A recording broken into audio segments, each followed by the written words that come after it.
morning, everyone. I'd like to welcome you to the Tuesday, January 10th, 2025 regular board meeting.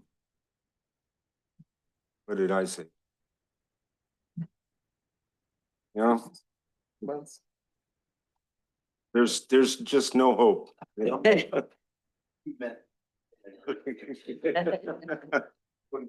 All right, well, if everyone would stand and join in the pledge. I just it's America. To the republic, stand, one nation, under God, indivisible, with liberty and justice for all. Okay, thank you.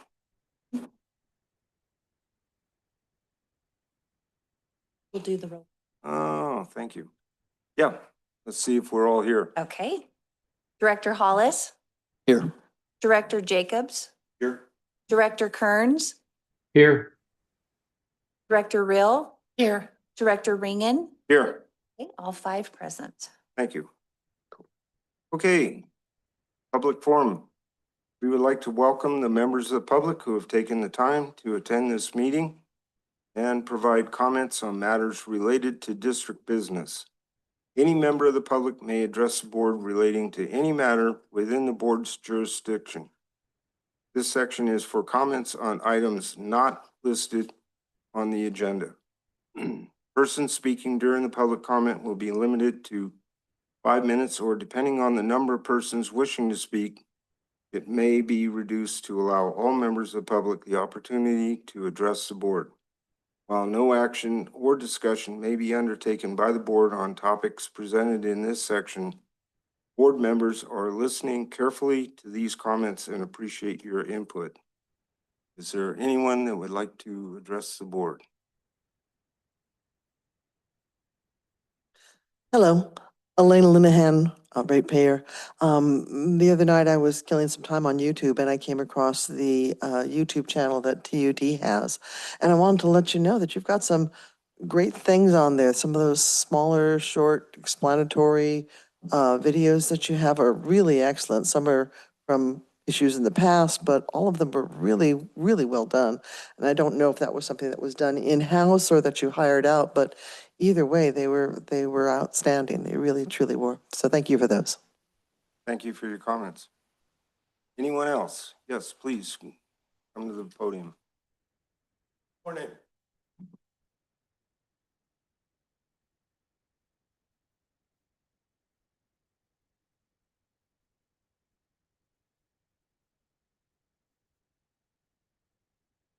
Thank you.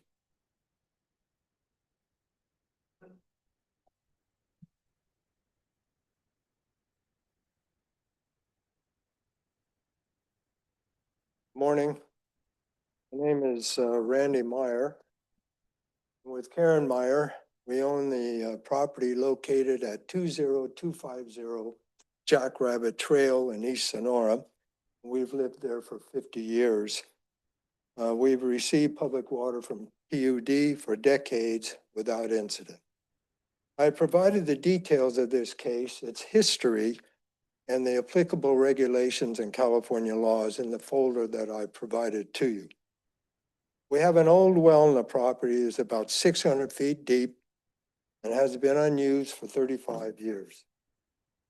This is a picture of the well, the middle white well with a cap. As you can see from that photo, there are no pumps, there are no pipes, there are no pressure tanks, there's no wiring, there's no cross connection of any sort. Because of this dead well, we've been ordered by TUD staff to install a backflow device at a cost of approximately $3,000 plus a tax of $5 to $10 per month forever. I am here objecting to that requirement because it does not apply in this situation. This decision by TUD staff and general manager was made without the requisite survey and hazard determination as required by the cross-contamination the cross-connection contamination regulations and the policy of the Tuolumne Utilities District. Article 2, subsection 3.2.1 of the Cross-Connection Contamination Handbook requires an initial hazard assessment or survey. Then each hazard assessment, quote, must identify the degree of hazard to the public water system as either a high hazard cross connection, a low hazard, or no hazard. In your folder, Appendix D lists the examples of a high hazard. If there is no hazard of cross contamination, as in this instance, the correct determination is that no backflow device is necessary. Section 11.042C of TUD policy states that, quote, should it be determined that the customer does not require a backflow device, they shall be notified in person that no such assembly is required at this time. I request that the Tuolumne Utilities District perform the mandated survey and from that determine the degree of hazard presented by this well as required by California law and regulations. I ask that this situation be placed on the agenda of your next meeting for discussion. And thank you very much for your time. Thank you. Okay, anyone else?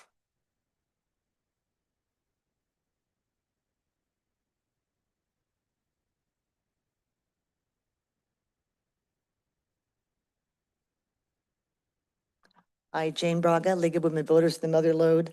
On behalf of the League's Water Interest Group, or WIGS, I want to thank the TUD and especially Emily and Trevor and Carl and Darren for the wonderful tour they gave us of the Sonora and Columbia water treatment plants. It was fascinating. We learned a lot. They were so patient with us, answered all of our questions, and we learned some new, when we did the wastewater, we learned about, we had a new word, tertiary. So that was very interesting to us. So now we learned a new word, turbidity. So we're building our TUD vocabulary. And then I dropped this off for Carl and Darren last night, and Carl told us that he had an exercise in turbidity in the wee hours not too long ago. So,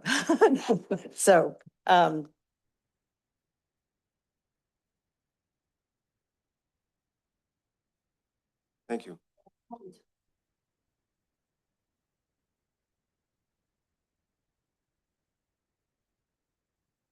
Okay, anyone else? Yes, please. Good morning, Chelsea Lewandowski, CSERC. I'm here today just to express our disappointment that there were no meaningful materials or information provided about the public negotiations that occurred yesterday between TUD and the Bureau of Reclamation.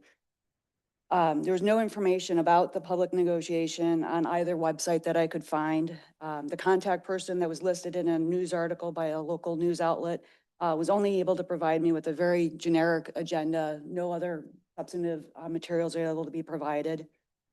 Further, the meeting was held in Folsom without any option for attendance by remotely, but virtually, which made it very difficult for local residents to attend.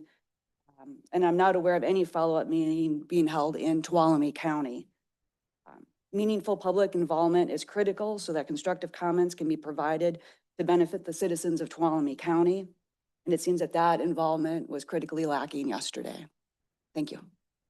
Okay, thank you. Anyone else? Okay, being none, we'll close the public forum. And Melissa. Okay, consent calendar. Item number 1, minutes of the regular board meeting of May 27th, 2025. Item number 2, approval of reimbursement claims for director's statement of meetings attended and/or travel expenses and claim summary for May 2025. Item number 3, consider acceptance of the Sonora Regional Wastewater Treatment Facility project. Okay, is there a board member that would like to pull anything? See none. Is there any comments from the public?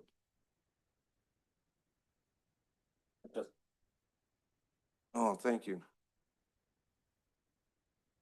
Okay, if not, then I'll bring it back to the board for action. I move that we accept the consent calendar. I second it. Okay, if there's no more discussion, yes, Melissa, we will get to do the roll call. Okay. Director Hollis, Aye. Director Jacobs, Aye. Director Kearns, Aye. Director Rill, Aye. Director Ringen. Aye. A motion passes 5-0. Okay, thank you much. Melissa, next item. Melissa, before you read that, I need to recuse myself from this item since my company's done business with the Tuolumne Band of Miwok. Okay, thank you for that. Director Kearns. So, Okay. Okay, regular business. Item number 4, public hearing to consider adopting a mitigated negative declaration and mitigation monitoring and reporting program in accordance with the California Environmental Quality Act for the Tulalip Golf Course Recycled Water Pipeline Project. okay. This is the time and place for a public hearing to consider the adoption of a mitigated negative declaration and mitigation monitoring and reporting program in accordance with the California Environmental Quality Act, known as CEQA, for the Tulalip Golf Course Recycled Water Pipeline Project. Will staff please describe and summarize the Tulalip Golf Course Recycled Water Pipeline Project? Well, that's a mouthful. Yes, I will. Just wanted to start off by saying the district's been working with the Tuolumne Band of Miwok on this project for a number of years now, and aggressively on the environmental for over a year to reach the point today. We hired ESA, Environmental Science Associates, as our environmental consultant, and Dave Bouchant is online here as well. There are 2 representatives of the tribe, Diana Beasley and Kip Wivel, here in attendance too, so they can answer questions related to the tribe's interest in this project. I'll go ahead and share screen here to give you an idea of kind of where we are in the world. Little time to load. All right. What we have here is kind of an aerial photo. It might be a little hard to see, but to the left or the west of the picture on your screen is Algerine Road. And the dashed black line is an existing reclamation main from our wastewater treatment plant. The blue line that you see is the proposed new 10-inch reclamation water main that we intend to construct to deliver recycled water to the golf course. And that's the subject of the project in the environmental review. It involves constructing approximately 6,000 feet of recycled water main, and then as you can see there, right at the property boundary in the middle of the screen between where the district's property meets the golf course or the tribe's property, there would be a meter vault, a check valve, and a few other valving appurtenances before a pipe bridge, which would be constructed by the tribe to cross Sullivan Creek, and then they would construct a water main or a pipeline up to Pond 1, which you can see there. From Pond 1, they already have the irrigation system in place to distribute that water around the golf course. The goal is to provide a continuous supply of 350 gallons a minute to the tribe and allow them to irrigate initially 68 acres. What you see there in the red shaded boundary, and you can kind of, if you squint, you can see the the greens and the fairway area, the irrigated area. That amounts to 68 acres. The tribe also owns other lands adjacent and around the golf course that could be irrigated. So the initial estimate of water demand is about 160 acre feet a year, but it could increase over time. Now, I want to be clear here that this replaces surface water supply. Currently, the golf course is irrigated with TUD raw water, which Eric's staff releases from Phoenix Dam into Sullivan Creek, which flows down the creek and is then pumped out of the creek by the tribe to do their current irrigation. Got one other exhibit to show you real quick here. Let's see. Oh, do not. Okay. So yeah, the scope of work is the blue line, and then I haven't shown you the additional scope of work for the tribe. We teamed up together to do the environmental as one project. So ESA is working for both the tribe and TUD right now.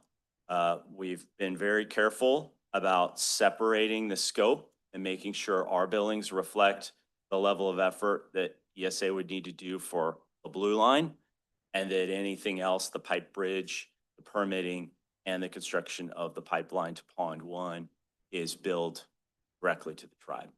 And we've been doing that for the better part of a year. Stop share. So under CEQA, California Environmental Quality Act, there are 18 resource areas that get analyzed. And Dave and his staff sent biologists, botanists, folks to do surveys of the site. We identified some areas that were wetlands. We identified habitat that could, be suitable for special species. And we determined that there is the potential for significant impact in some of these resource areas. Whenever you have the potential for significant impact in any of those 18 resource areas, you have a couple options. One is to devise mitigation measures and monitoring measures to reduce that to a less than significant impact and proceed with your project, or to proceed with what we call like an environmental impact report, IR. In this case, ESA has crafted some mitigation measures for this project, and they're contained at the very end of this document. I know it's very long. There's a table. It's called a Mitigation Monitoring and Reporting Program, an MMRP. And in there are all of the various mitigation measures we will need to implement in order to do the project. I know I'm carrying on. I'll get to the point here soon. So some of the highlighted mitigation measures I want to bring to your attention, which will need to be undertaken by either TUD for those items that are related to our side of the project or by the tribe, include a pre-construction survey for Crotch's Bumblebee for work beginning between March and September, which is when we would likely begin most of this work. Pre-construction survey for Foothill Yellow-Legged Frogs within 24 hours of work in the riparian area. This would relate to tribes work because it's within their scope to cross the creek, not TUD's. A pre-construction survey for northwestern pond turtle, also for nesting birds.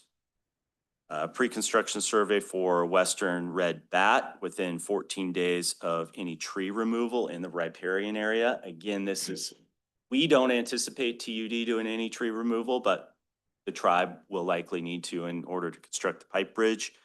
And then if any of these species are found during the surveys, there's a host of actions that need to occur, like a buffer area or stop work and wait, or in the case of nesting birds to move on, or to consult with Fish and Wildlife on what the protocol would be. We also are required to do a cultural awareness training with our staff there will be out there building the job. And we do that periodically. We did it in the last year.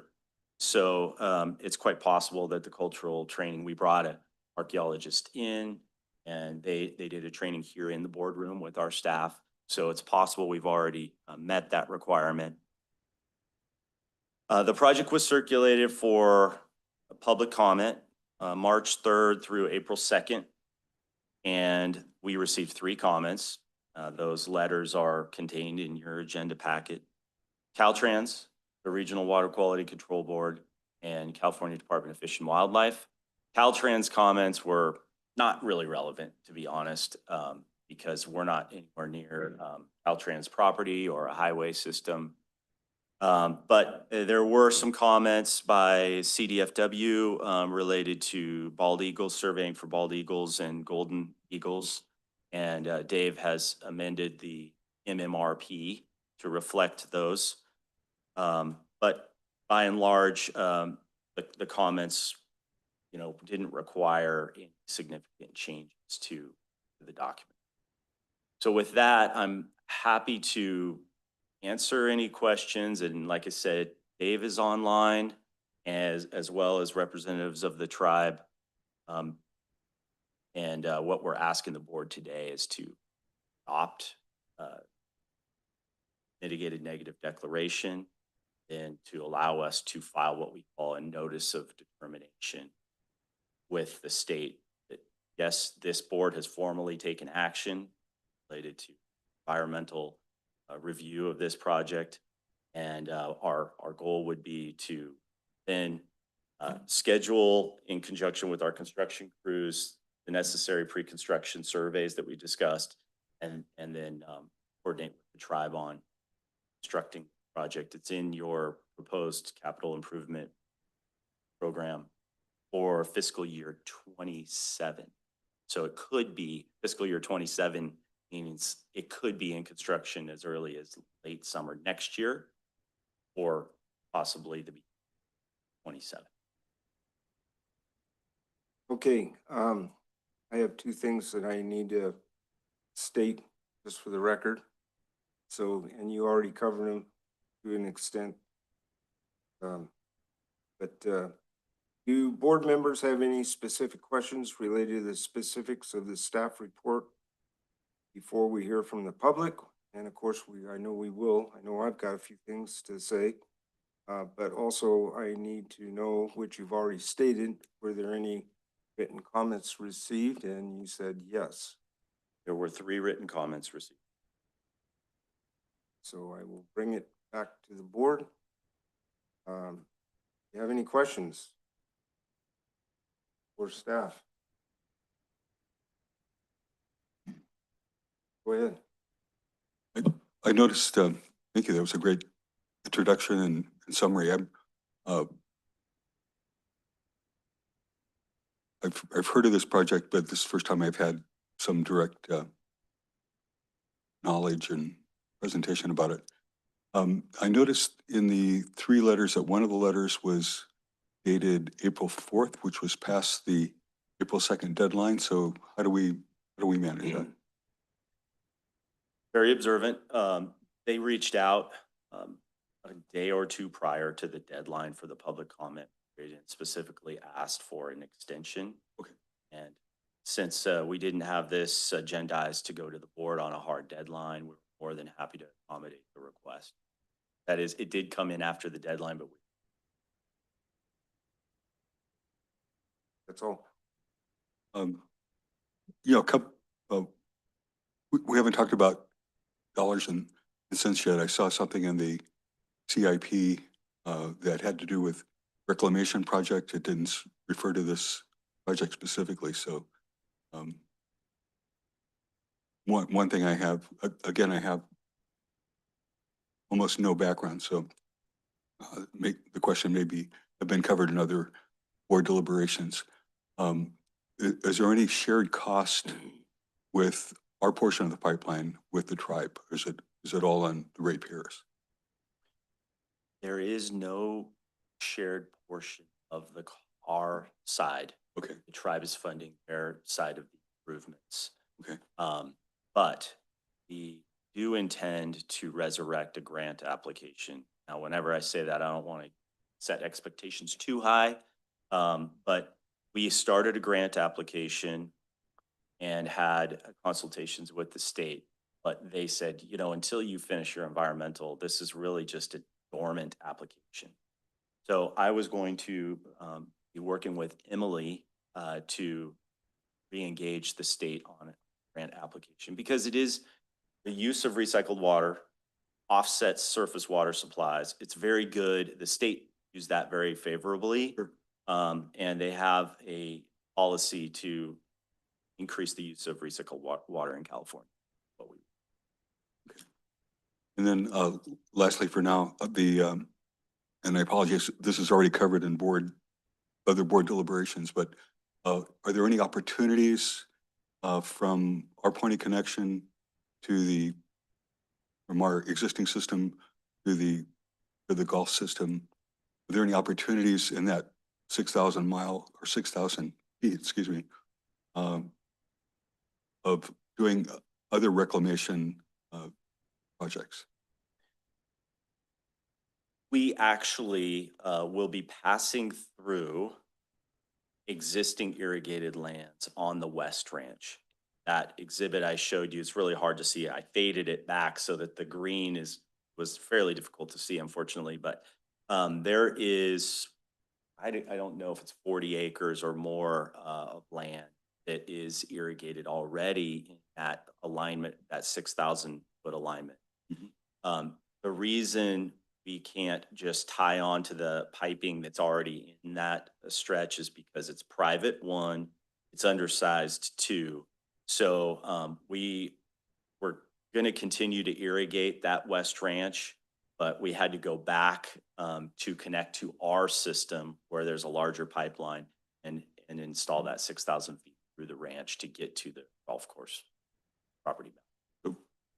My question, just to follow up, does creating this pipeline provide new opportunities for additional reclamation distribution?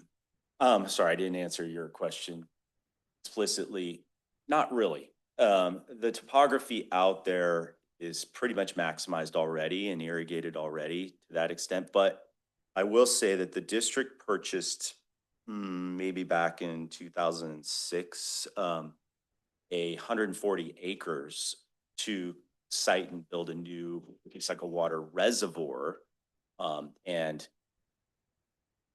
that is not really in the cards for a while. We have other options now, but at the time we thought that was in the future for the district. And so there would be utility of this 6,000 feet if for some reason in the future we ever built a reservoir out there. Water could be conveyed to that reservoir through this pipeline. But currently the only use we envision is to deliver water to the golf course. And then lastly, for now, the water that's being delivered to the golf course will that be tertiary treated water or water at the level that other reclamation users have? It will be tertiary water. And that can be utilized because it's being tertiary water, it qualifies to meet this need. That's correct. Thanks. Any other board members? Go ahead. Yeah, Eric, hearing you talk about resurrecting that grant, when we were at the Aqua Conference, there was a lot of statewide interest in saving some water up here. And I'm really glad to hear you guys are resurrecting that because I think it'll work. How about Director Kearns? Oh, he's Recused. recused, that's right. Oh, yeah. Mhm. Okay.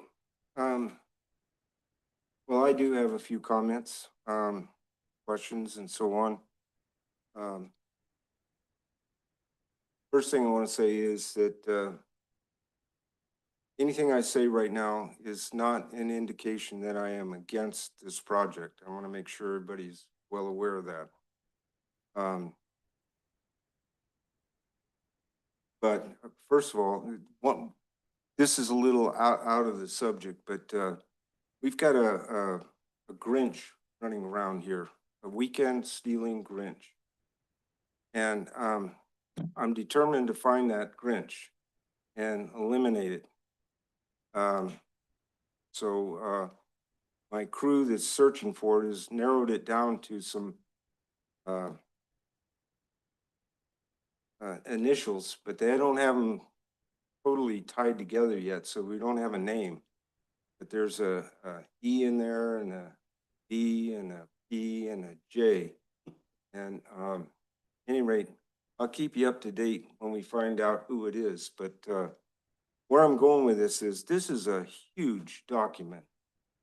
This is the first time I've seen it, and I've been involved in this right from the very beginning, right when it first came up. And I had lots of things that I was against this project. And we were told that we just had to do it. It just had to be done. So I went along with it. But, you know, to be put in a position where I've got this huge document at the last minute to go through, and what this is going to be is to the public, what we are doing is we are rubber stamping. We are saying we are okay with this document, lock, stock, and barrel. And of course, it's a public, we're looking for the public to do the same thing, but I'm just saying that this should have been at least a one-day workshop so that we knew what we were getting into. There's a lot of details in there I'd like to know more about. I mean, to me, this whole thing is ridiculous. We're putting an 8-inch pipeline through a bunch of cattle grazing area. And we've got this huge document where we're mitigating and looking out for earthquakes, landslides. We got to train our employees to be paleontologists. Oh God, I can go on and on. We've got the typical group of uglies, the yellow-legged frog. We got to take care of the bald eagle and the crustacean, the mud crustacean. I don't know. God knows how many things are in there. I think we should have had a little bit more. Other than just, here it is, guys. Just rubber stamp it. Everything's fine. Now I can do this today because I know personally Dave Beauchamp, who owns ESA. I know what kind of work he turns out. But this is not fair to the board because we're the ones that get sued when something goes wrong down the road. Everybody else walks away. They go, oh, well, geez, that's too bad. But it's the board that's going to be in trouble. So I think we need to do something different about this in the future. May I? Yeah? So you and I met a week ago to discuss this agenda, including this item. This isn't the first CEQA document that you or this board has ever come across. They're oftentimes lengthy. I've never seen one like this. Well, let's just leave it at that. Correct me if I'm wrong. It's just not urgent, time sensitive. Could we punt? We could, we could. And as I'm thinking about your request, which is totally reasonable, what I think we should have done was when we release this for public comment, we give the public a month to review the document. I think we typically send the board, or have in the past, an alert that, hey, this document is being released for public comment. Then you would have had 30 days at least to review it. And then you'd see it again in the form of the staff report, and it wouldn't be a surprise. I don't think I asked Melissa to do that this time. It was an oversight. I apologize for that. But in the future, what we'll do is we'll alert the board when any environmental document goes out for public. Give you. Well, I think that's what I'm trying to get across here. And if I have that agreement with you folks, I mean, the only way this utility is going to work, the only way this community is going to work is with teamwork. And if we don't all work together, this thing's gonna fall apart. We don't want that. We can't have that. Failure's not an option. And I don't want to put this off. This is time sensitive because this is a construction season right now. What are we gonna do? Wait for forever to get things rolling and all that? I mean, I know you're talking about next year, but still in all, we need to schedule and get things rolling. So I'm all for moving forward on this. I'm just saying that in the future, maybe we can do this a little bit different. And I'm also saying that I feel confident about this because Dave Beauchamp has been involved in this apparently from the bottom right on up to the top. So I'm sure that this is plenty accurate. But the only other thing that really sticks in my craw is what is the cost of this to our ratepayers? How deep are we in this project? The cost of doing this environmental, I want to review know or for the whole thing. the whole thing. Well, I'll say that we have in the CIP, which is coming up, I think after this. Let me look and see what the CIP schedule has. And I think Director Jacobs referenced this, that it was in your 5-year CIP. And it's listed as a 3-year expenditure of 1.4 million. That is not all this project. So that 1.4 million includes a host of other improvements that we've identified under the general category of reclamation system improvements, which means potentially looking at an NPDS discharge at some point, looking at upgrades to the system down below Quartz, automating and retrofitting some of the spray fields to make them more user-friendly. So, but that's currently, that is what is in the CIP for a 3-year period. Okay, and the part that our ratepayers are shouldering is from the existing system pipeline, that black line that was on your map. And it goes, and we're to the creek, stream, whatever. That's Woods Creek or? Sullivan Creek. Sullivan Creek, I mean, okay. And at that point, we're done with it then. It's a handoff to the tribe. Then the tribe has to take it from there. Correct. Okay.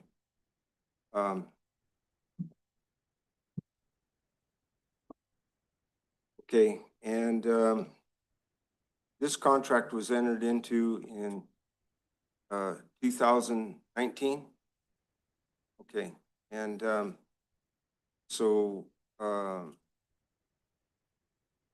the water that they've been utilizing during this time has been raw water that is released from Phoenix in order to provide them water to irrigate or augment their irrigation of the golf course. That's right.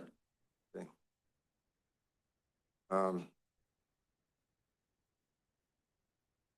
Okay, well, I'm going to leave it at that. I think that I made my point that we can do things a little bit different in the future and make this be a lot better, smoother, more comfortable way to go about it. So I will open it up to the public. Is there anyone in the public that has something that they'd like to ask, say, whatever? Okay, seeing none.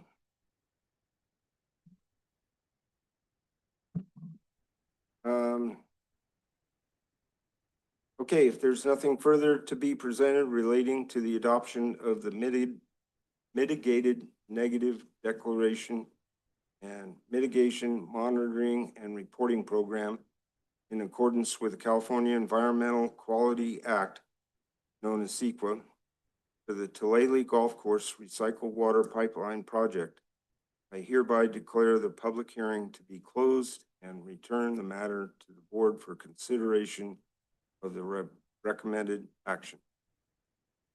So with that, I'm bringing it back to the board. What are we going to do, board? Yes. So President Ring and I completely echo your concern about getting a 606-page agenda on Thursday and not having adequate time to exercise correct judgment as a board member and representing our ratepayers. So just curious, what would have, what's a better, what would have been a better, we talked about some of the things, but would having Director or President Reagan having a committee to review some of these things prior to presentation to the board, would that have been a good approach? Well, I'm going to answer your question, but I want to be careful. This is not on the agenda. I'll just say this real quickly, that something of this magnitude, this importance, and this size should probably be a workshop where the public can be involved also. I mean, not that at a committee meeting that they can't be. Right. But if we go to a committee, only 2 members can speak. Right. And like what happened at the last regional sewer committee meeting, we had 4 board members present, but 2 of us had to have a sock stuck in our mouth, didn't say anything. Right. So, you know, you leave out a lot of good input. So I think a workshop is probably the best way to go, but that can be decided later, and maybe we can have a quick agenda item on just how we'll do this in the future. Yeah, that'd be great. My second comment is looking at the CIP projects. Again, I think the board needs to know how many dollars we're signing up the ratepayers for this project. So I see on in the CIP section, reclamation projects, item number 23 on the map. We've got 100,000 for reclamation project. It just says reclamation system improvements. It doesn't say anything about specifics, which I have an issue with. We need to know what we're getting ourselves into, where we're committing ratepayer dollars to. But anyway, it just says reclamation system improvements. Fiscal year 26 is 100,000. Pardon me? Correct, but for this specific item, it would be helpful before I vote one way or another on this issue is what the cost is going to be to the ratepayers. Just ballpark. I mean, we're not detailed estimates. I would ballpark without dissecting the cost estimate around $1 million. Million. And in the past, we've mentioned numbers similar to that. Okay. I'm hopeful that it's a fair amount less because we can self-perform this work. It is in ranch land. We believe we can use an HDPE type product, fuse that, and minimize some of the pipe sand, some of the bedding issues of material on site. So I think it will be less than that, but since you're kind of need to know a number, that's the number I would give you today. Okay. Please make sure that the ditch is big enough to put the Grinch in it. I might not be at the next meeting then. Are your initials in there? I heard a D and a P in there too. Misery loves company, right? It'll be a fun show. Also, I'd like to hear from our consultant if we have time for that. Oh, absolutely. That's why he's here. Dave, you're up if you want to be. Yeah, I'm willing. Is there a question or what would you like to know there that I can answer, or do you just want an overview? Just an overview. Again, this is a project that apparently has been in the works since 2019. It's 6 years later. We just have a few minutes or a weekend and a few more minutes to digest, a Herculean effort on your part, and we appreciate it so much. So maybe just kind of fill us in from start to finish, a quick overview. Yeah, okay, Dave Beauchamp with ESA.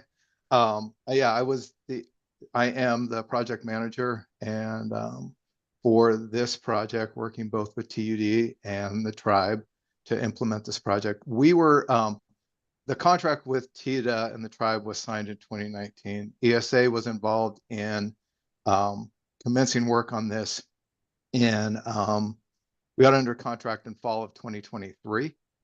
After basically scoping and budgeting and putting this project together so that both parties, TUD and TIDA, would both benefit from this project. And the benefit to TUD is to discharge reclaimed water to the golf course. The benefit to TIDA is that they get reclaimed water to supplement their existing raw water and I hate ultimately. to interrupt. I hate to interrupt, but I'm being signaled that we're outside of Oh. our policy here. We can ask a specific question, but we close the public hearing. We close the public. Hearing. Just go back to for the board's consideration and recommend. We just have to be Okay. very concise. I'm sorry. If there's a specific question. Sorry, I screwed up. We don't No, do this no, all the you're time. totally, totally. Okay, so I guess that's the end of that. Moving on. Thank you, Dave. Well, I'm sorry I couldn't do more for you. Sorry. Well, I should have given you a chance earlier on. Sorry about that. Okay, we're back to the board for action. What do we want to do? Motion? Go for it.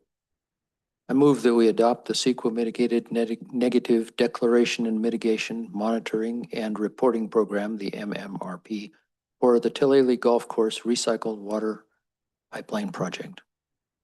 Do I have a second? Second. Okay. Is there any more discussion? Is there any discussion from the public? See none. Bring it back to the board. All those in favor? I got one. Oh, Okay, Director Hollis, Aye. Director Jacobs, Aye. Director Rill, Aye. Director Ringen, aye. Director, That's right. motion passes 0. All right. Thank you. That was fun-filled, exciting time. Okay, we'll let Director, Yeah. I'm waiting. Thanks for coming. You're welcome. Thank you. okay, he's back. Have a good day. Okay. Melissa, it's all up to you now. Okay, item number 5, adoption of the fiscal year 2026 capital improvement budget. All right, well, I'll kick this off. Jennifer presented to the board at your last meeting on May 27th, the draft capital improvement plan with an emphasis on fiscal year 26, the upcoming fiscal year 26. It was done following, I think, or in conjunction at least with Carolyn's presentation on the operating budget. This time, it's very deliberately presented to you in advance of her presentation on the operating budget because it really is your board's action of approving the operating budget, which funds the implementation of the CIP. We went over a few of the highlighted projects I think Jennifer did, and nothing has changed in summary here. It's still the same document.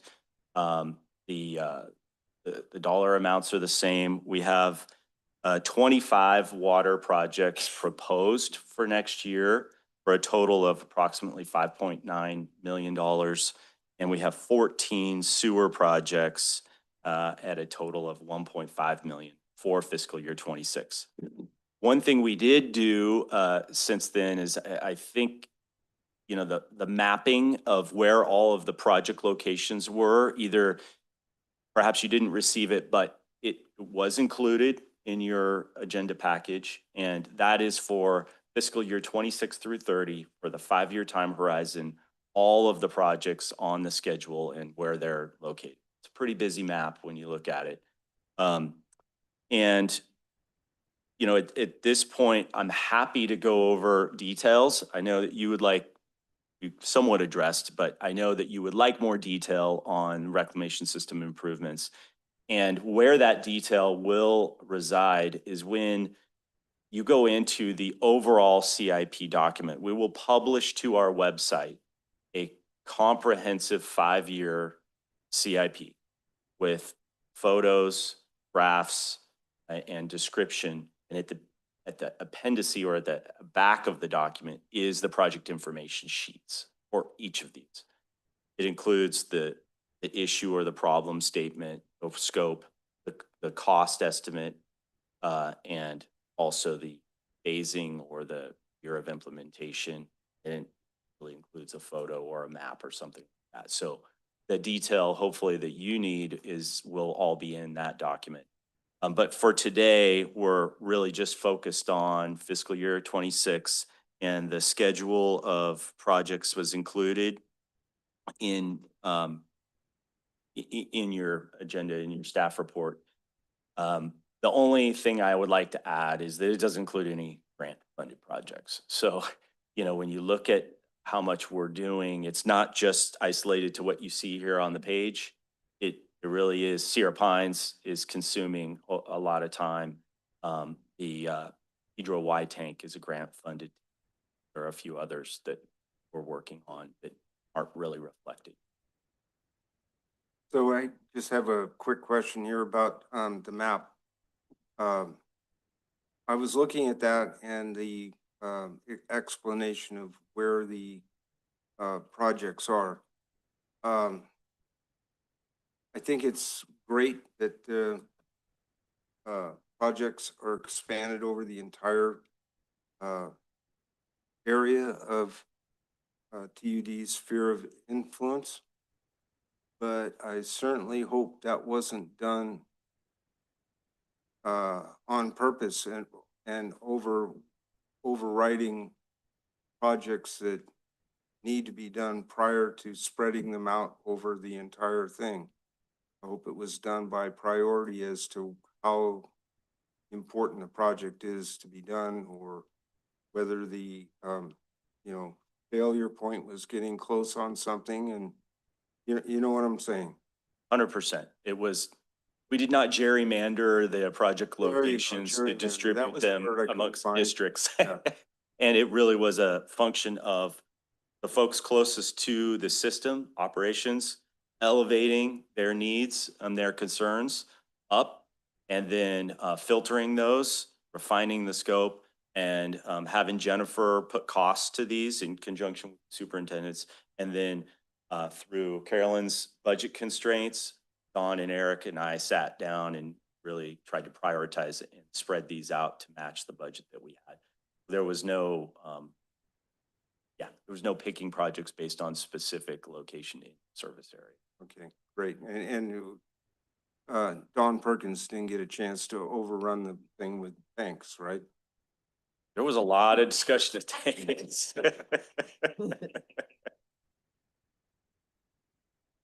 There's quite a few tanks on there. The Grinch actually participated.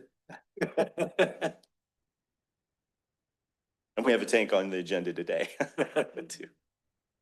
Okay, any questions from the board? Oh, everybody's good with it? Okay, any from the public? Yes.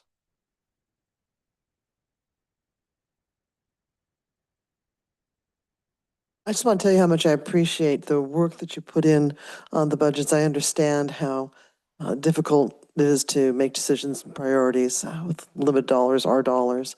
Elena Linehan, ratepayer. I will repeat what I've said every time you look at any budget, is that when you look through the budget, you'll see that one of your largest expenses is your personnel costs.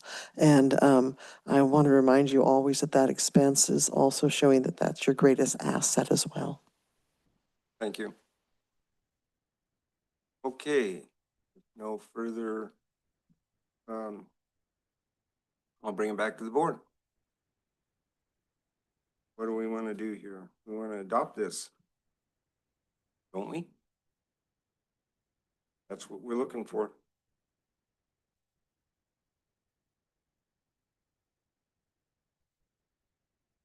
Right. I make a motion that we adopt the fiscal year budget. 2026.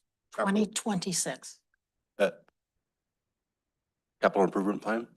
Improvement budget. Okay. Okay, I'll second the motion. all right. No further conversation, questions or anything? All those in favor? Oh, wait a minute. I know. Okay, Director Hollis, Aye. Director Jacobs, Aye. Director Kearns,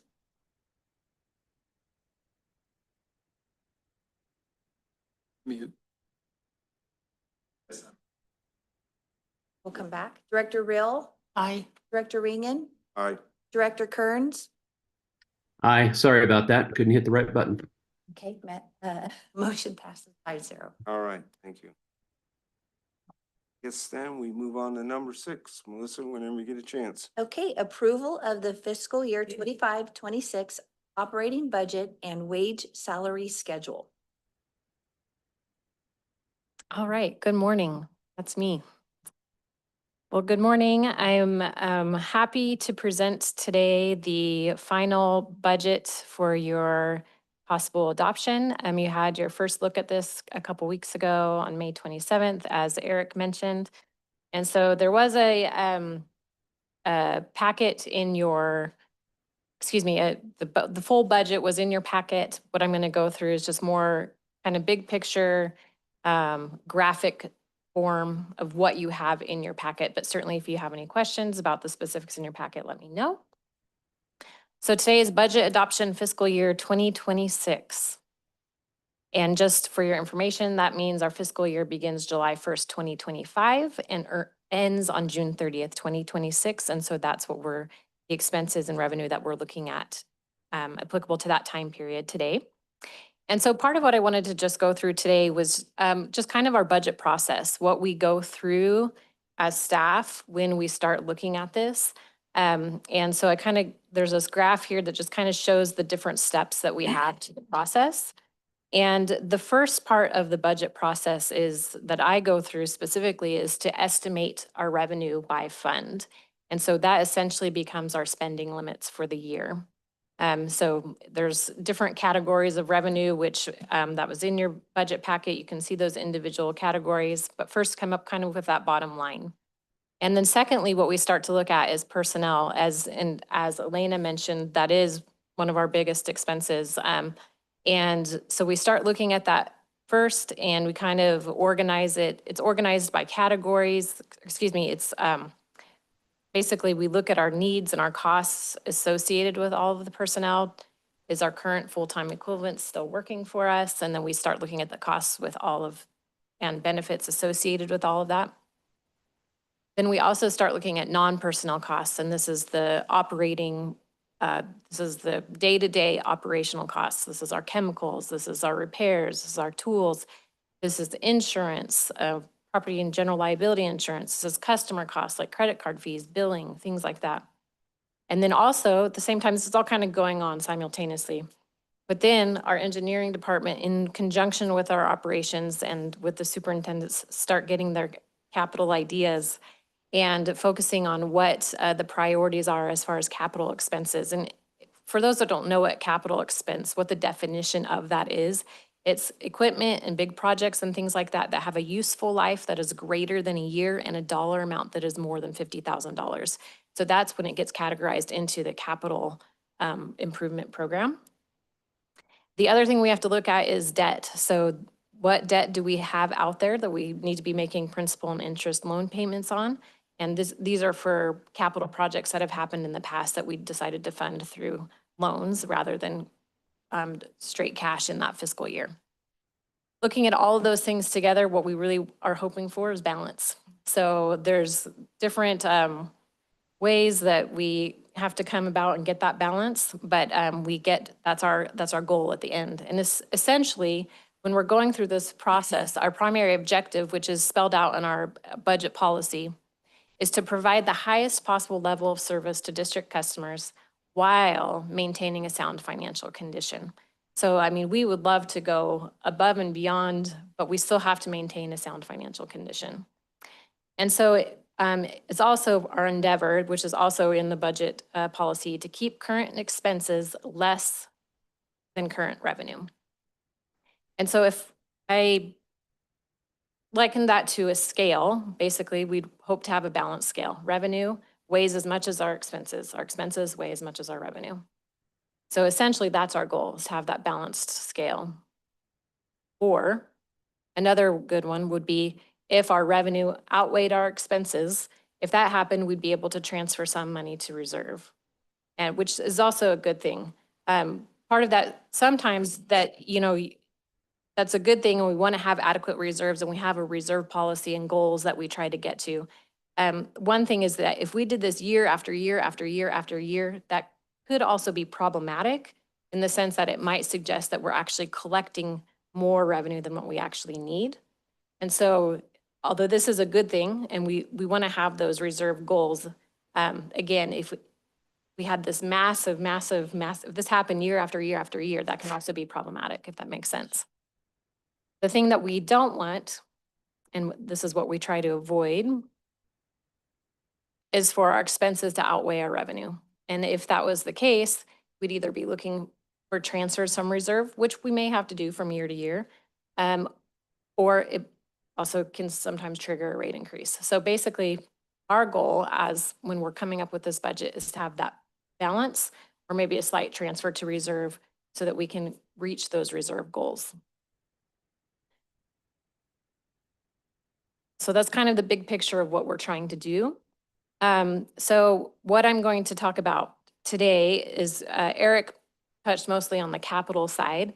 So I'm going to touch on more on the operating side. And as I mentioned before, this proposed budget was discussed 2 weeks ago. We did slight tweaks to what was presented 2 weeks ago, but it was very minor. And we also, in that presentation, I talked about some of the strategies that we went through as far as revenue, as far as expenses, and some of those specific strategies that we had in mind this year. But essentially today, I'm going to go through these 5 things. In your board packet, there's different schedules that kind of have detail regarding all of these things. There's revenue schedules, there's departmental schedules, which shows expenses by department. There's personnel schedules that kind of gives you a breakdown of our personnel costs. There's categorical schedules, which basically means the different categories, the different types of expenses that we have. And then a budget recap is what's at the end. And so I'm going to go through that kind of in a broad framework today. So first of all, looking at this year's revenue. And if you wanted to follow along on your packet, which you don't have to, what I'm summarizing is on page 16. But I'm summarizing it in graphic form rather than in number form, which is what's in your packet itself. But essentially, this graph kind of shows you our fiscal year comparison of revenue of fiscal year 2025 versus fiscal year 26. Our revenue this year, the budget for fiscal year 26 includes the 3rd year of our previously approved rate increase, which was a 5-year rate increase. For water, that's 2.4%. For sewer, it's 0.67%. Our revenue this year, it does include connections and capacity fees, which is based on a 5-year historical average. It assumes that our consumption for water will be similar to what our consumption for this last fiscal year has been. And as Eric mentioned, it doesn't include any grants or loan, and it doesn't include any expenses associated with grants or loans. Or I should say capital that's being funded through those. So looking at that this year, in orange is our fiscal year 26 in the graph. In blue is our fiscal year 25. For water, we are about 3%. Our revenue is projected to be about 3% higher than last year. In sewer, it's about 2% higher, and overall with the two combined, it's about 3% higher. So we're looking at total revenue combined of about 32.8 million compared to revenue last year of about 31.9 million. So part of that increase is due to rate revenue, but part of it is also due to investment revenue and things like that. It's a miscellaneous things. That's kind of what the revenue side looks like. And again, I think I showed you this slide last time, but revenue is broken down by category. You can see that about 92% of our total revenue comes from service charges or comes from ratepayers, essentially. And then you can see the other breakdown of some of the smaller ones. We do get some in property taxes, which is about 4%, and then investment revenue, we're projecting to be about 2% this year of our total revenue. Then moving on to our operating expenses. So this is expenses not including capital. Before you go on, Yeah. don't mind, go back to the last slide. if you Mhm. would. But where is grants? So the budget doesn't include grants in it. Oh, grants, okay. So not for budget purposes. Okay. When I present end of year, when we have our actuals, That's when it shows. I will show you how much we actually received in grant. All right. For budget, we don't necessarily put grants in because we don't always know if we're going to get Exactly. grants. So we don't want to put it in So unless, we're talking ahead, not behind. correct. Yes. Okay, that's where I was getting off base. Yep. Sorry. I'm not into finances. You know what I mean? Okay, so moving on to operating expenses. Our total operating expense budget that we're asking for approval of is combined about $23.9 million. For water, this represents a 6% increase from last year, sewer, a 4% increase from last year, and with an overall increase of 5%. And our operating expenses, which you saw in your packet, are made up of various categories. In the packet itself, there's definitions of what all of those individual things are. But for graphic and for just big picture purposes, I'm just going to go kind of more into just the big picture side of it. But one of those biggest categorical expenses is personnel or labor. And so in your packet, there's 3 personnel schedules, and personnel is our largest categorical expense. In the packet, there's a position schedule, which it basically summarizes the titles and the number of full-time equivalent positions we have by department.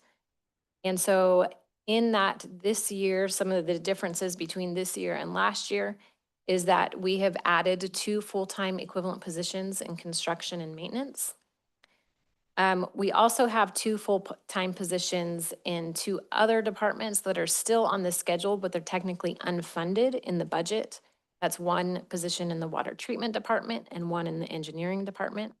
So our total funded full-time equivalent positions is still the same. It's still 84, which is what we had last year.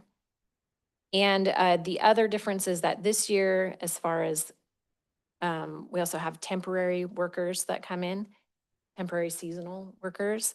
We have 4 additional ones this year to help with the water meter project. So those are some of the differences, yes. So I looked through that fairly closely, and I did not see a position for inspector unless it's under a different name. Has a different name. It's referred to as an engineering technician on the schedule, and it is currently filled. Okay. Okay, so that's one of the schedules that's in your packet, but that's kind of the summary of it. Another one is the actual pay schedule.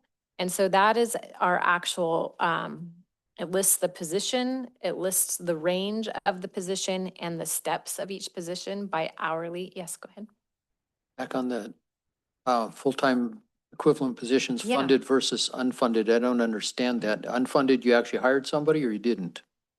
No, they are currently vacant positions. So Yeah. unfunded means vacant. Mhm. Okay. Means vacant, and we didn't actually put money in the budget to fill them. Okay. That makes. So that the second schedule in your packet is the actual pay schedule. It lists the position, the range of the position, and the hourly step of each position applicable to each position. The actual pay schedule in your packet is effective June 23rd, 2025. And it includes the union negotiated COLA of 3%. So this was what was negotiated in the union contract back in, was the first year of it, 2023, thank you. And it also includes a 3% COLA for the general manager, that pay schedule does. That's a little bit different this year, and that it's really helpful if it's already in the budget this year. So we also included it on the pay schedule. but it is dependent upon approval of the contract amendment that's included in the budget packet. So just wanted to let you know of that. That way I can also include it in the budget. So that is in there this year as well. And the third schedule is our actual, basically personnel budget. So it lists, first it lists by department, and then it tells you the number of people in each department. It shows the actual wage costs, which is basically your regular time, your overtime, call outs, all types of things. That's what this labor column is. Payroll taxes associated with that labor, workers' comp insurance costs, PERS costs, retiree health costs, health insurance, dental, vision insurance costs, as well as uniform costs. All of that together, this year's budget is showing a personnel total cost of $15.8 million. And that's broken down between water and sewer. 11.3 of that is water and 4.4 is sewer. And specifically within all of these budgeted items, our largest increase this year versus last year was that we have a 16% increase in our PERS unfunded liability payment, which is included in this PERS column here. And also we're estimating a 9% increase as far as health. So, and again, some of this is still estimated. Our PERS unfunded liability payment is not estimated. Health is still estimated. We don't actually know those numbers until after we've passed the budget. So that's one reason why we have mid-year budget review is because we start to true up what actually happened, what was the actual health increases and things like that, and start to make revisions or readjust if we need to. So that kind of summarizes all of the personnel related ones. Yes, go ahead. Quick question. Yeah. To that previous slide. Yeah. And something curious to me, under uniforms or operations. Yes, that's high.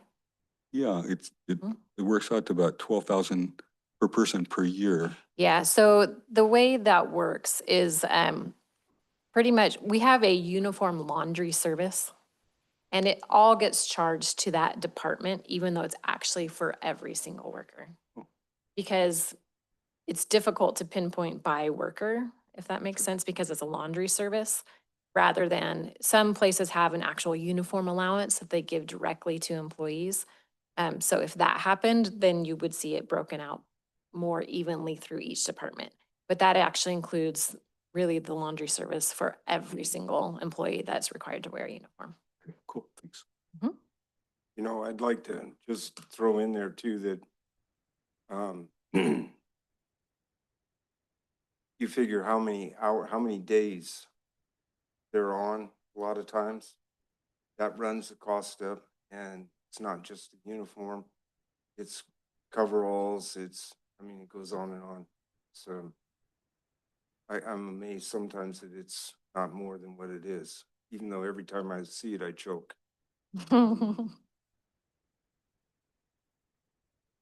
All right, and then moving away from personnel, all the other operating expenses in their various categories. This graph represents the percentage decrease or increase these categorical expenses are in comparison to last year.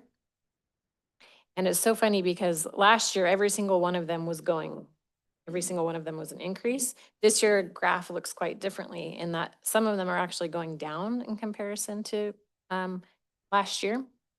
And so just to kind of go through that, repairs is that first one, we're actually showing a 29% decrease. And this is primarily because we had some one-time projects last year that we needed to do that we don't need to do this year. So that's basically why that's going down. And that can happen in this category because sometimes there can be a one-time project that's quite large that needs to happen in 1 year and next year we don't have that. Services is also going down, and that's primarily because of a decrease in use of consultants this fiscal year.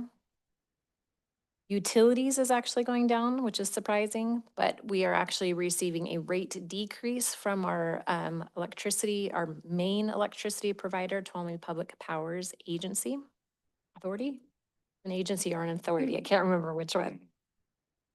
Debt's remaining the same. We have no new debt this year. Last year that went up a lot because it was the first year that we had debt related to the sewer treatment plant.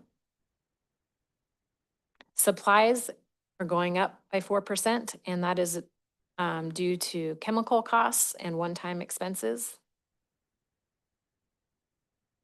Personnel, which we already went through, but that is going up by 8%. That's because of some of the things I already spoke about, the MOU negotiated increase of 3%, our insurance costs going up, and our PERS going up. So those are the main contributors to that. And then our general and administrative costs are going up 12%. That's actually our highest this year. And this is in comparison to what they were last year. And that's essentially because of general and property liability insurance. That's a big chunk of this category. Our credit card fees, which I had talked about, I think at mid-year, as well as legal related to PG&E. So those are the main contributors to those increases. So that's kind of, yeah. Yeah, on the PERS increase, is there any indicator that gives us a clue beforehand how much that's going to be at the end of the year? I mean, is it relatable to anything like I don't know, CPI or any kind of an index that's out there, or is it just strictly related to TUD and our individual situation? Just curious.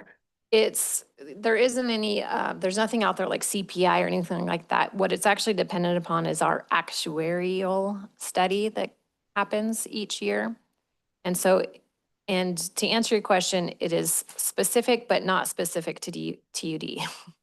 The actuarial study is specific to TUD. They give you the specific amount that your agency owes in unfunded liability payment for, they actually give us about a 15 to 20 year schedule. However, that schedule changes every year based upon our actuarial study.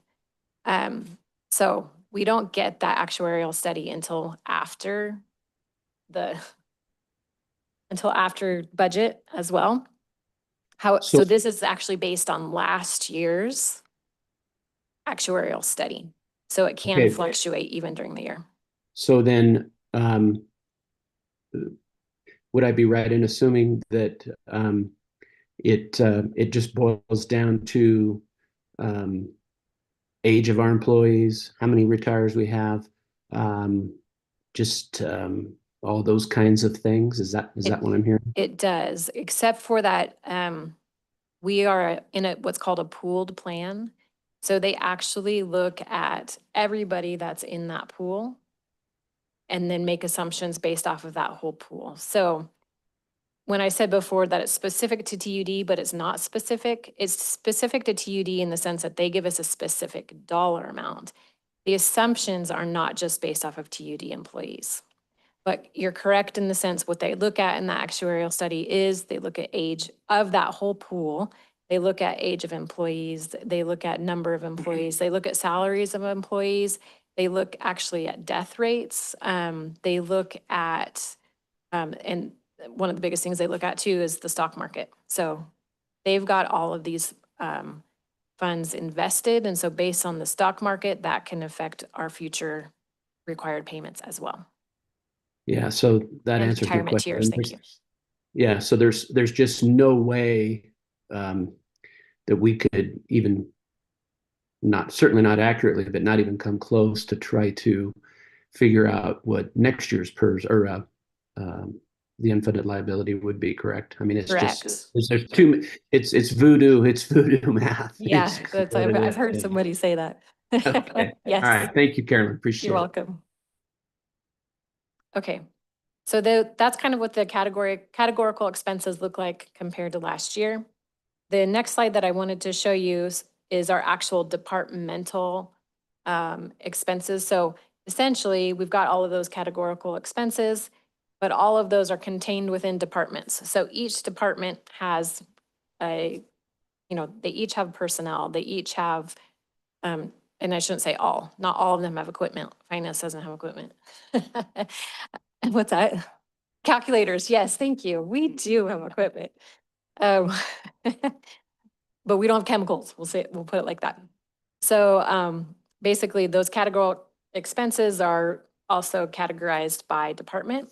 And so, which you, in your budget document, there's details on each of those, but in graphic form, this is kind of what it looks like. And this I wanted to put in there because specifically Director Kearns, I think you had a question last board meeting about raw water and the expenses associated with raw water.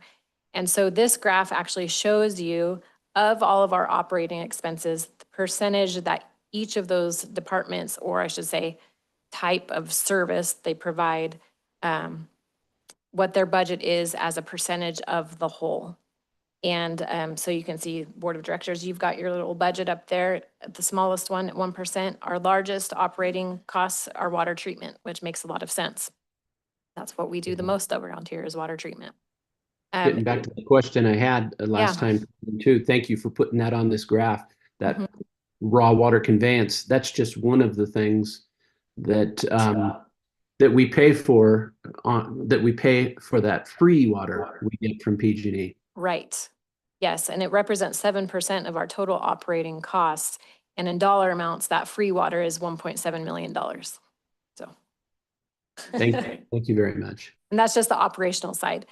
So what I also did this year, even though I haven't talked about capital because I'm really, Eric had that in his, but in this next graph, I did that same concept, but I also included our capital projects and our debt that we've had for past capital projects and quantified that into how much we're actually paying this year in total with operating debt and capital as it relates to the individual departments or the individual services. And so for this fiscal year, water distribution is where the majority, or I should say 29% of our total costs are. And that's about $7 million due to a lot of water distribution capital costs.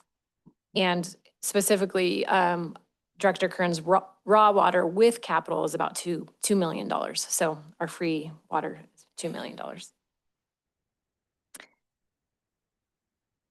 So putting it all together, this slide just summarizes what it all looks like very broadly. You can see water with our revenue of 22.9 million, our total operations and maintenance expenses of 16.3 million.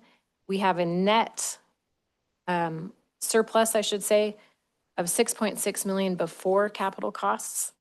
And one of the things I think I mentioned last board meeting is that these numbers are important for several reasons. A, it shows that we are able to cover operating costs and have money left over for capital.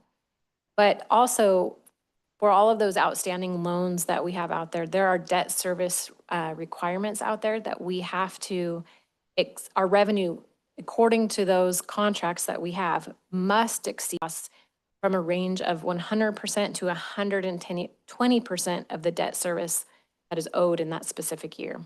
So for sewer, that would mean that we would have to have at least $947,000. And for water, we would need to have at least $283,000. So we definitely meet those, which is good. So that is the net before capital. Then when you take out our debt service and our capital improvement costs, which are what Eric presented before. So this is just the bottom line of all those projects. In water, we're scheduled to put $500,000 into reserve, and sewer, we're scheduled to be balanced,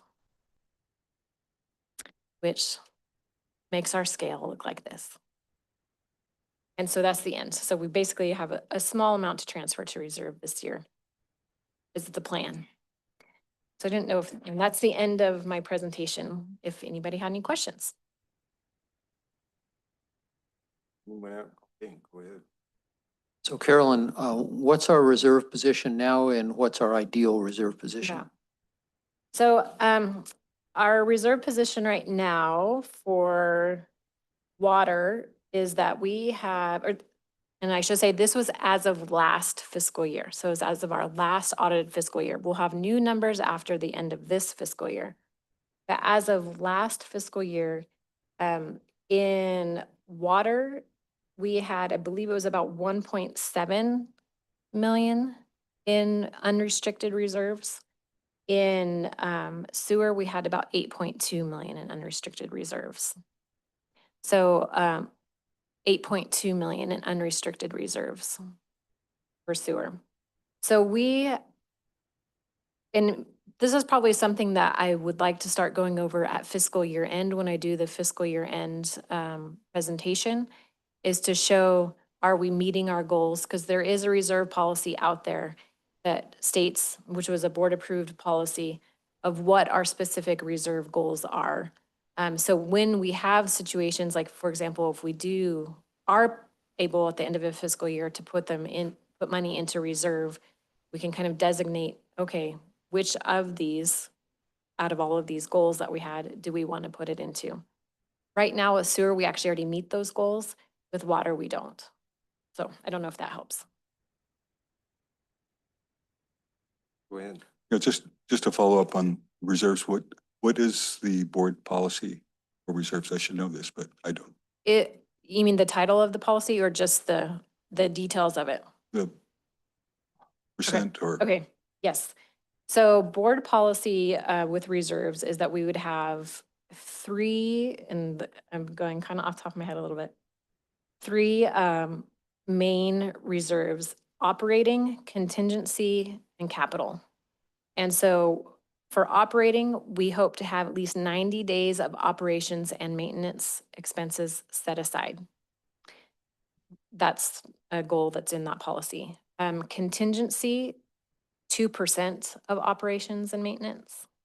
And capital, the hope is to have the upcoming fiscal year capital budget have money set aside for that. So those are the three goals that are currently in that reserve policy. And how does our current situation reflect? So as I mentioned before, in sewer, we meet those goals. In water, we don't. So water, because it's kind of oh, and excuse me, in water, there's one more goal. It's called the PG&E acquisition or self-insurance reserve. So right now we don't meet it, and basically don't meet any of we don't meet operating, contingency, or capital for water. For sewer, we meet all of them.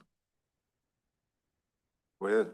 Yeah, just for historical context, the fact that we have any money in reserves is not a miracle because we did some hard work to get there, but there was a time when we were negative lots of millions of dollars in water, but through good fiscal planning, stick-to-itness, we've now have a plus in our water reserve. So I'm really proud of that. Yeah, last fiscal year, I think I had my megaphone slide because it looked over a decade had not had positive. Last year was the first year that had positive in water. So, So we're on the right foot. going along with that, how we have in the past, and I think it's current, or there's not that much in the way of development going on in Tuolumne County right now, but we have had these deals put together with developers that was kind of like a pay-as-you-go connection fee and so on. How are you folks able to keep an eye on that and make sure that the part that's supposed to go for future development replacement is, I guess, what I'm trying to say, that it gets into the right boxes? Yeah, so it's segregated in our accounting system. So we've talked about, and I can go over this actually when I do year end, but we've talked about unrestricted reserves. There's something in our financial statements that also is called restricted. And so that is where actually those are captured, right, as far as within the financial system. And so From year to year, though, we can use some of them if we have appropriate projects that meet the criteria. Right. And so, but that is essentially how it's tracked. It is, whenever those monies come in, they are segregated to a specific account within our accounting system. And then they get reported at the end of the fiscal year as restricted if something hasn't been used. Okay. Does that help? Yeah, it's kind of because a development can sometimes drag on for several years. So it kind of comes in dribbles and drabs. And I imagine that's an accounting nightmare. You know, we've got a good accounting program, so all of those things it's pretty good as far as being able to track it. Good, good. Any other question? Nope. Just a comment, and that's that not only do we have some reserves, but where we've decided to spend some money seems to be in areas that save money real soon. So I really like what we're doing. I've got a comment too, Ron. Go ahead. Yeah, I'm with you, Carolyn. I know that when I first got on this board and Dawn too, we didn't have anything in water reserves, and it's a lot of hard work on staff and admin that we got this thing turned around. Great job on your presentation, and that's good news. Thank you. Thank you. Okay, any more questions from the board? Yes. Go ahead. Excuse me 1 second. Yeah, just echo, you've done a great job. We appreciate it. Thank you. It's a combined joint effort for sure. Yes. So I'm a little, I need more education on the some of the items that were discussed in the introduction, particularly looks like page 9 and 10. There's a discussion about the pension program and the fact that we have a net pension liability share in the amount of 17.7 million.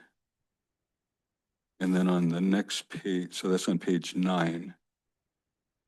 And then on page 10, it talks about as of June 2024, we reported a net OPEB liability of 8.5 million. Correct. So help me understand that liability and how what we're doing to take care of that. Yep, absolutely. So I think you heard me mention that our unfunded liability payment is specifically related to that unfunded liability. And so there's also a liability payment for OPEB as well. So at the end of each year, and what Director Kearns and I were starting to speak about was those actuarial studies that are out there. So for the whole state of California, for any agency that has employees in the CalPERS program, as well as any agency that offers benefits to retirees, this actuarial study shows based on, how do I describe it? Based on what's currently happening, what your liability for the future related to your current employees, even though we're pooled, so it's specific but not specific, is. And so this came about in 2014, where essentially this has existed, this state retirement program, that there is this unfunded liability out there. It was never actually required to be shown on districts' actual financial statements. It was seen as that's a CalPERS liability, if you will, because they are their own separate entity. But there became the need, because there was, I think, a city out there that started to declare, anyways, there started to become a financial position with the city that this was becoming an issue.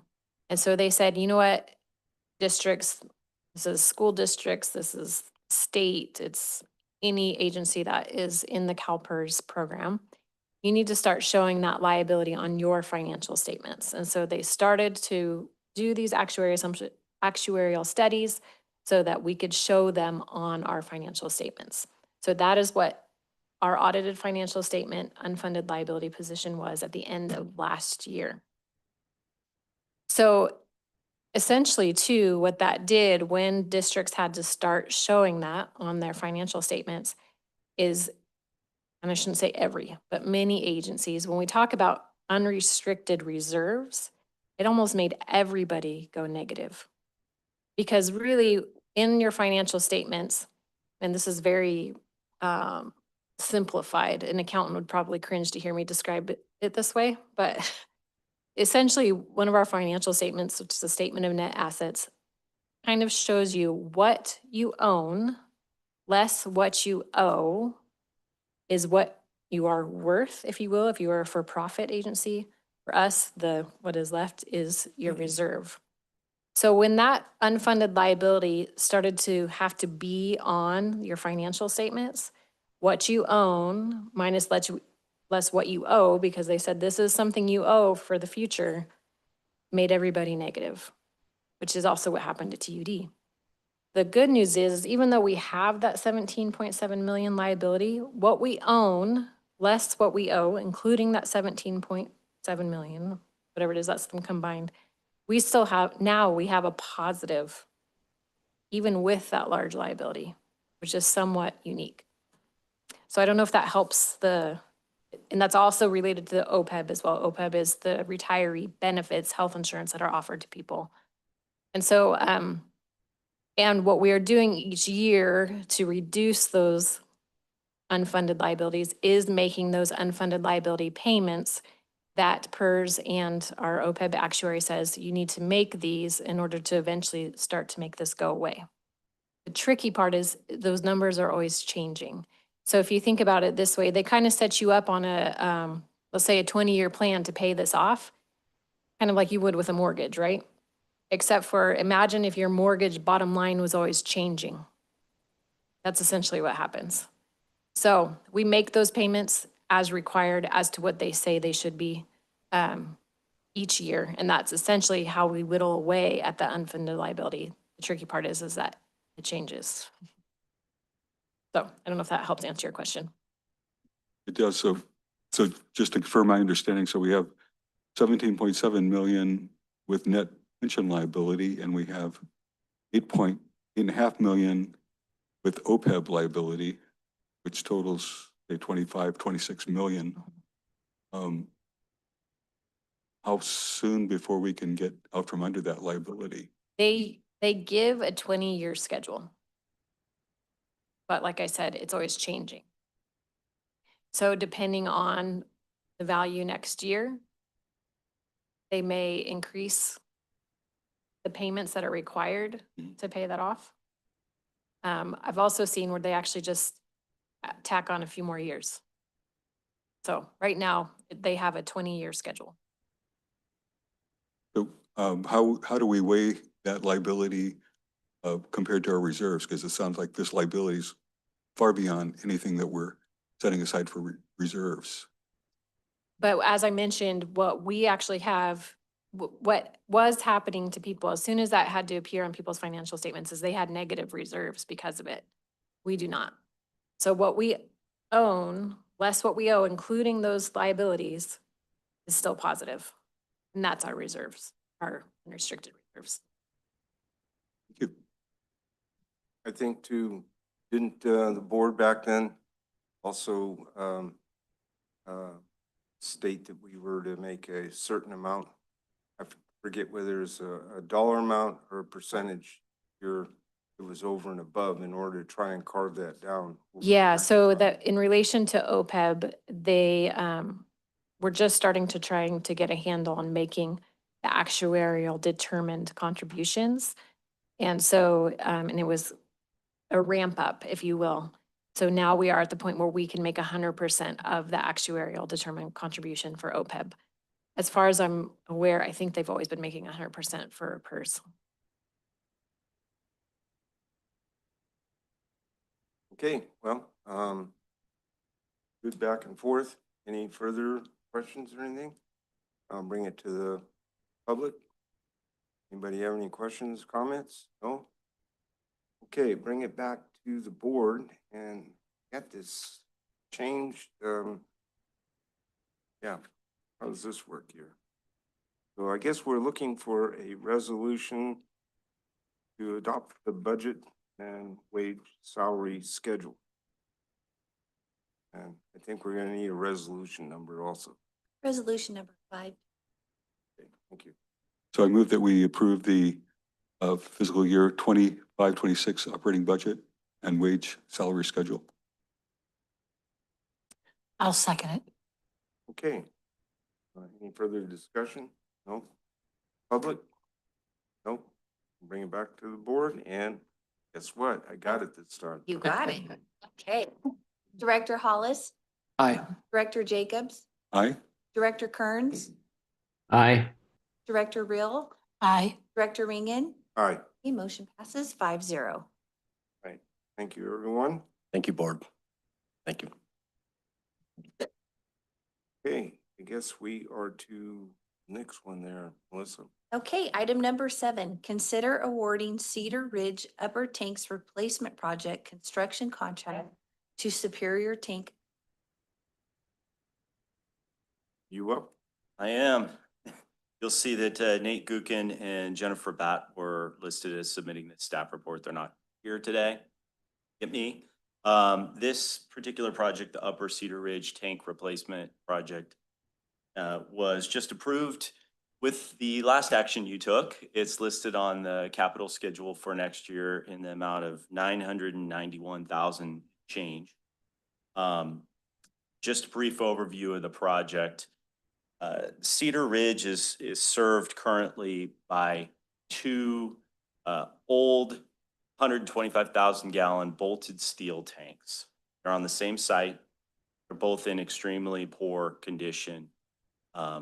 We identified this as a priority to replace those a few years ago, but quickly realized that there wasn't enough space to put a new tank and keep those two tanks in service.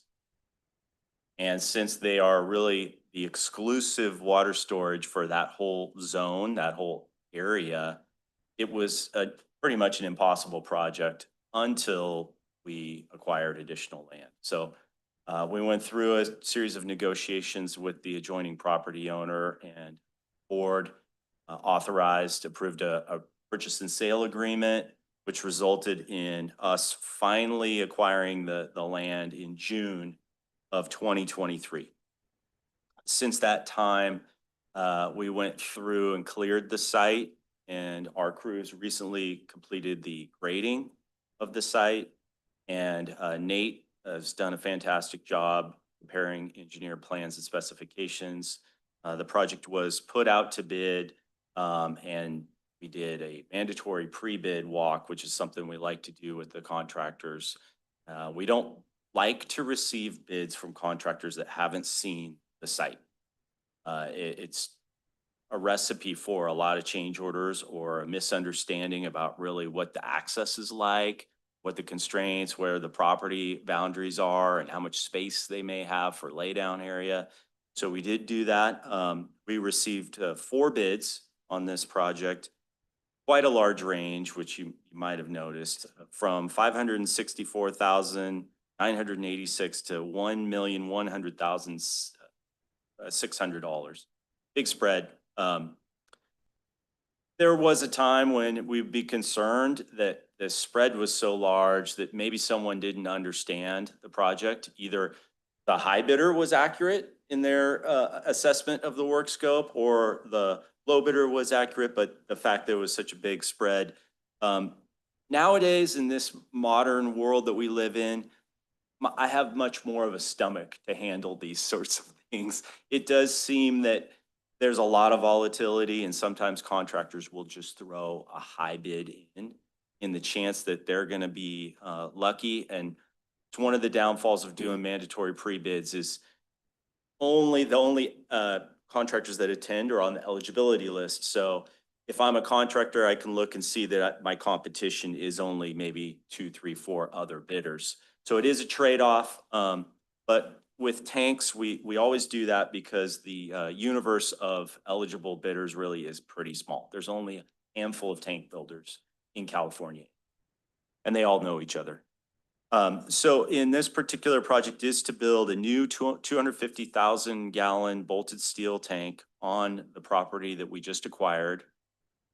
We would like to start that this as early as this fall. The old tanks that are there will just remain in service until the new tank is placed in operation. We'll demolish the other tanks. Also included in the project scope is our crews are going to build a new pump station to replace an old pump station there. And we will have a standby generator because there is a small section of a hydro zone, a pumped zone for those homes that are real close to the same elevation in the tank. They need additional pressure. So with that, we have determined that the lowest responsible and responsive bidder for this project is Superior Tank. They have built a number of tanks for the district, most recently the Mono Village tanks that we just completed a few months ago. And we are asking the board to authorize award to Superior in the amount of $564,986 and to also authorize change orders up to $30,000, approximately 5%. We don't envision any change orders at this time. However, we would like to have that additional flexibility, not have to come back to the board. Grant. Change. Okay. Any questions from the board? No? Well, I do. So I think I'm familiar with that property, and it's been ongoing and something that we needed to do, as you said, a long time ago. Will in the future there be a second tank constructed there? I should have said that. Yes, the grading that has taken place and the plans that we prepared are for 2 tanks.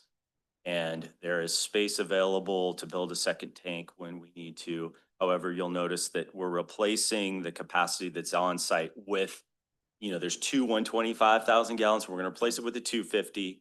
And then we're going to time the addition of a second 250,000 gallon tank so that we don't have both tanks timing out at the same time like we. Right. So, I mean, I guess that's what I was getting around to, is that one will be constructed down the road. Right. And that by that time, then the other tank might be about time to get a little renovation or whatever. And then will these tank down below that area, there was a old, I don't know whether it's a pump station or what, I can't remember. It's been a number of years since I've been up there, but is that going to be eliminated by this? No. Oh, we still get to keep that relic? How lucky can we be? Who's got the snowshoes to get up that grade? Will these tanks be fed by the Sierra Pines project? They will. Sierra Pines will consolidate Crystal Falls. So once Sierra Pines is online, we can turn off Crystal Falls, and we constructed a pump station at that site that then can water up into Cedar Ridge. So through a series of pumps and tanks, the Sierra Pines water will deposit in. Okay, all I've got. No further questions from the, go ahead.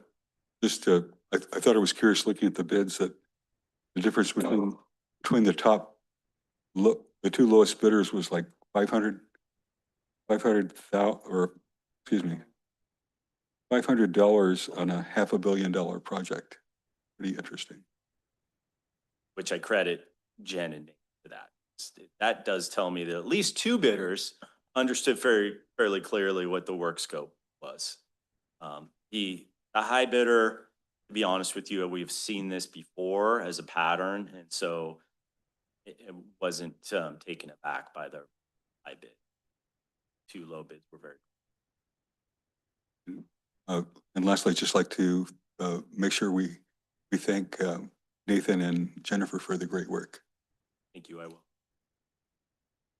Okay, any other questions? If not, I'll open it up to the public. See, everybody is running for the podium, so we'll close that. Bring it back to the board for action. I move that we authorize the general manager to execute a construction agreement with Superior Tank Company Incorporated for the Cedar Ridge Upper Tank Replacement Project in the amount of $564,986, and to authorize the district engineer to approve change orders up to but not to exceed $30,000, approximately 5% of the contract amount. I'll second. Okay, if there's no further discussion, guess what, Melissa? You're up. Okay, Director Hollis, Aye. Director Jacobs, Aye. Director Kearns, Aye. Director Rill, Aye. Director Ringen. Yes. Okay, motion passes 5-0. All right. Guess what? Melissa, whenever you get a chance. Okay, staff reports. Okay, thank you all. Great meeting, important meeting. A lot of your meetings are important, but this one is particularly important because we can't really do anything without a budget. And the lead time and a lot of equipment and materials is extensive, so appreciate the efforts that you guys put in. And I want to be brief now, but I also want to be thorough. So busy as always, but I'll just be, so on May 29th, Director Ringen and I met to discuss various district issues and challenges that are coming up. We talk about, potential regular agenda items, as well as we talk about potential committee agenda items. So pretty lengthy meeting on that morning. That was before the meeting with the Regional Sewer Advisory Committee that we had in Jamestown, JSD. I've had several Mountain County Water Resource Association roundtable planning discussions with Director Ringen and Justin Caparuso. So many of those. And so that's that. On 6/5, as promised, there was a meeting between Kiewit, Dawn, Eric, Gadiel, and Jesse. And I'm happy to report that it was productive. All that's left on for the contract for Kiewit to do the design of the Sierra Pines treatment plant we discussed last time. All that's left really is to get the contract cleaned up, all the red lines and notes and things. Everything's just kind of cleaned up. Then both parties need to stare at it again for a couple of days and make sure that it's just right before I go ahead and sign that you authorize me. So I'm happy to report we've made some serious progress there. On 6/9, Eric Johnson, Jesse, and myself went to Folsom yesterday to meet with the United States Bureau of Reclamation to negotiate our long-term water supply contract. That too was very productive, but there will be another meeting tomorrow afternoon, which I will be attending. And finally, looking forward to this Thursday, 6/12 roundtable down at Echo Casino Resort. That's it for me. With mutual assistance agreements been coming in very, very handy. I think you guys got the letter, a thank you letter from Utica, which was very, very nice to do that, to see that. And then we are also using a mutual assistance agreement now with CCWD to help with flagging on the Laundry Road Pipeline project. It's coming in very, very handy right now. We appreciate it. That's all I have to report. Nothing to report. You've heard enough from me, nothing to report. Good morning. Just two things. Last Friday, I was able to get on the phone with Stacy Lawler, who's the HR director over at CCWD, and it's just nice. We try and do it on a fairly regular basis, but just to discuss all manner of employment law issues, recruitment and retention and hiring and all of that good stuff when it comes to HR, safety. And so just wanted to report that because we have a good partnership there. And so also we talked about scheduling our next meeting of managers that we've done in the past with them as well. The second thing I wanted to Just update you on is that we attended the Somerville High School Career Fair last week. About a month before that was Sonora High. So we attended this Somerville High School Career Fair, and that was very well attended, and lots of really good questions, and it was fun to see what the kids had to say and what they're up to. So that's the end of my report. Okay. Board, which end wants to start first? I will. All right, go for it. Yesterday, June 9th, I attended the LAFCO meeting, and it was mostly approving their budget. But they also gave us bi-monthly meeting dates, and they stated that they were going to send out billings July 1st, due September 1st. And that's all I got. Well, I want to thank you for doing your duty. This is Jiva's backup for the LAFCO person who happens to be Director Kearns, and he was unable to make it. And this is exactly the importance of having committee chairman and then a backup person, and for attending those meetings. So thank you very much for doing your job and keeping us up to date. That's very important, what's going on at LAFCO. Right to you. Director Jacobs and I attended the Regional Sewer Advisory Committee meeting, which was pretty darn informative, down in Jamestown, the Quartz plant. There were 6 of us from TUD there. That was a good thing. As we exited, they proposed the next meeting be in February of 2025, and that we also invite Tuolumne Sanitary District and Groveland Sanitary District to join the group, so they can make it truly regional. And I wanted to see if we can get a consensus from the board today as to whether we can proceed with that. We were there, so it's a matter of Director Kearns. Do you have any objection to the Regional Sewer Committee continuing to meet starting in February and including from here on out, hopefully including, if they want to be part of it, Tuolumne Sanitary District, and invite out also to Groveland Community Services District. So it would be a all county get together, so to speak. Yeah, no problem with that at all. I think that's a good idea. Thank you, Jeff, or Director Hollis. Thank you very much. So everybody with a nodding head? Yeah. You know, just curious, I know that the regional committee is supposed to meet quarterly and has not met for several years. I just wonder I hate to be the bad guy, but yes, this isn't an agenda item, right? So good point. it's not an agenda item. I mean, we don't really have, this board doesn't have the authority over the regional, I don't believe. I just think it's cordial. We'll go ahead and invite those, just as you suggested. We can't force them to come if they don't want to come. So we'll make sure we get them invited, all of them. And I think too that, you know, you're right, this is not an agenda item, but it's just what our operations manager just brought up. Look at what that agreement, how positive it is between all of the groups that going into that.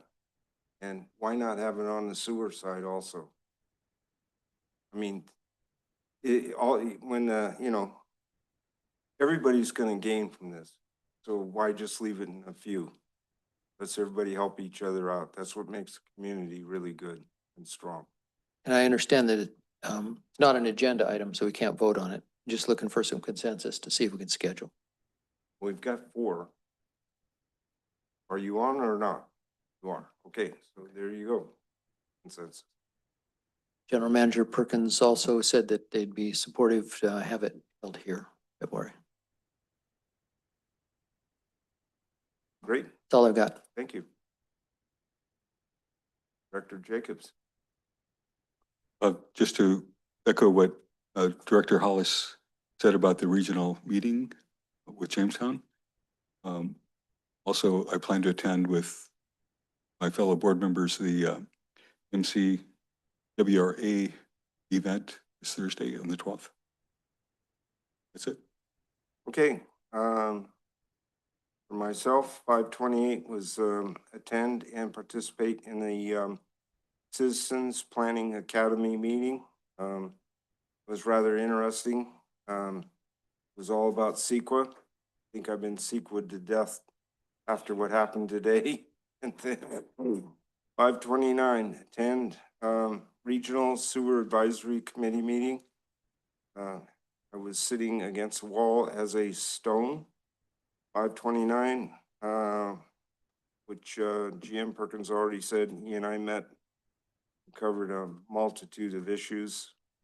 530, attended, participated in the Mountain Counties Water Resource Association 612 planning update meeting. And on that same day, attended the Mountain Counties Water Resource Association presenters meeting. So that's it for me. If we have nothing more. I've got a couple I'm things. sorry. That's okay. I forgot you, cowboy. No problem. May 27th, immediately following our board meeting, I ran up and met Mr. Meyer at Jackrabbit Trail, who spoke earlier here, and took a look at his issue. He'd reached out to me because he lives in my district, and so I was happy to go up and chat with him.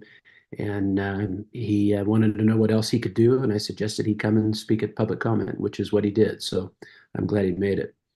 The other thing I want to say is thank you, Director Reel, for covering for me yesterday. I appreciate that very much.